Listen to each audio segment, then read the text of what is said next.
Hey everyone, I wanted to make this a video instead of a blog post because I'm so passionate about this and I feel like if I write it, you can't comprehend it as well as if I sit here and physically tell you. So I'm sorry I don't have like a really cool backdrop or something, but this is what we're gonna make work. I wanted to talk to you guys today about the Beatles because if you know me, you know that they are my favorite band. I just think that my generation, or really any younger generation, can't comprehend just how impactful the Beatles were. And sometimes I talk about this with my parents and they don't even know. So I wanted to make this video because I think it's so important and I don't want people to forget what the Beatles did for music. So I've made a list and I'm just gonna try to keep it short and just try to focus on a few key points. Okay, so let's do this. I think for me, the biggest thing is that the internet didn't exist at this time. So there was no Spotify, you couldn't stream music, there wasn't social media.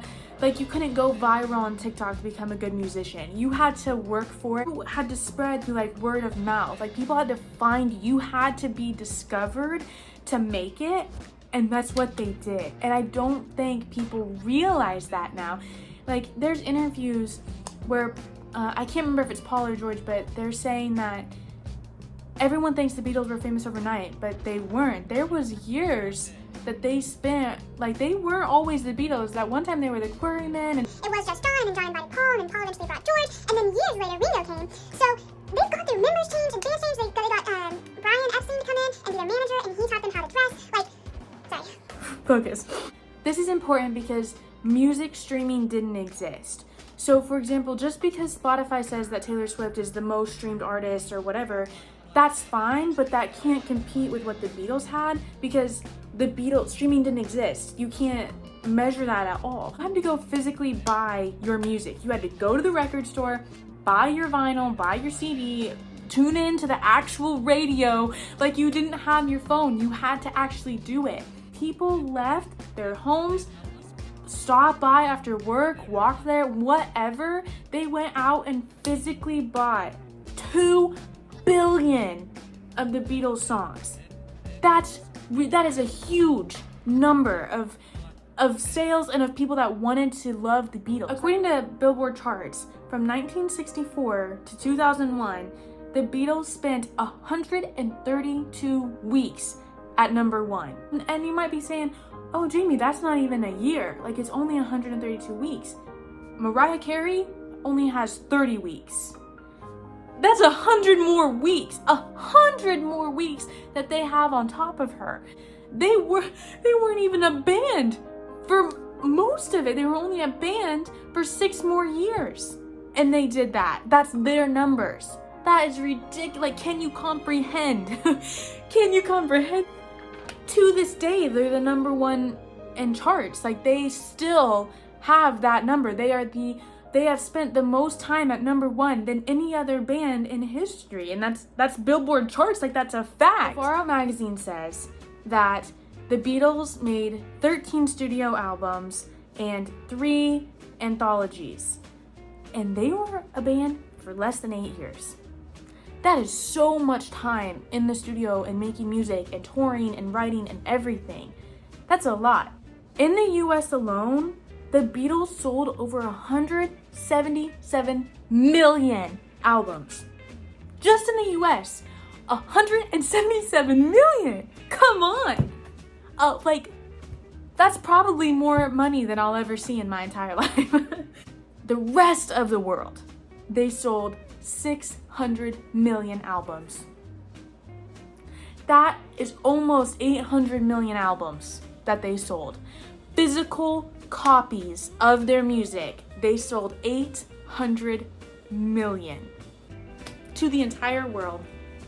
What other artist do you know has done that? And that's like, I don't even know if that includes like downloads and streams. I don't think it can because that's a different number, that's different comparisons. But can you imagine? One of my biggest pet peeves is that if people come down to comparing if the Stones or the Beatles were better, obviously I'm gonna say the Beatles, but it's a fact. I mean, it was a fact. Mick Jagger himself even has said that there is no band as big as the Beatles, and there will never be a band as big as the Beatles. Mick Jagger himself said that. And, fun fact, did you guys know that Paul and John wrote a song for Keith and Mick Jagger and gave it to them, and that song became their first hit, and that song made them famous so that they could keep doing stuff? The Beatles started the Stones' career. So, you might like the Stones better because of your own opinions, but factually, you cannot argue. It's not even a fair fight because the Stones couldn't even get their own first hit. The Beatles gave it to them. I bet this one gets you guys. The Beatles were the very first band to perform in a stadium. Did you know that? They kept selling out venues. There wasn't enough room, so they had to go to Shea Stadium and play there. And because stadiums weren't built for concerts, they just had to use the regular old PA system. You couldn't even hear the band. All you could hear was the screaming of the girls. People were fainting and girls were having heat strokes. And they had to be rushed out. People were being stampeded. The Beatles did that. They were the ones to have stadium rock concerts. But most of you that watch this have seen some of your favorites in a stadium. Arrowhead, hello, you can thank the Beatles. You can thank them for that. Kind of advocates. This was the 60s. Racism and segregation was huge, and this was happening in America. And they said if they were going to come play these shows in America, there wasn't going to be segregation, or they weren't going to play. They weren't going to allow their crowds to be separated because music is music, and everyone gets to hear it, and everyone has the right to it. The Beatles were doing stuff like that in the 60s. Come on, doesn't that give them some extra points? Can you, the 60s? Yeah, that's not even a problem now, and people don't have to worry about that to be segregated at concerts. But for the 60s, for them to literally say, we will not perform if you separate the crowd, that's powerful. I have 2 more things to say, so stick with me if you're still there. I keep saying that social media and the internet and Spotify didn't exist, but that's because I think that's really crucial to their impact, because how many times a day do you use your phone to use the internet? Don't you discover new things through the internet, through Apple Music, through Spotify, whatever you stream, through TikTok? I find new bands through TikTok all the time. They didn't have that opportunity, right? And regardless of all of that, this little Liverpool band sold 2 billion singles. 2 billion physical copies of their music worldwide. Are you guys understanding? Am I getting through to you? 2 billion? 2 billion.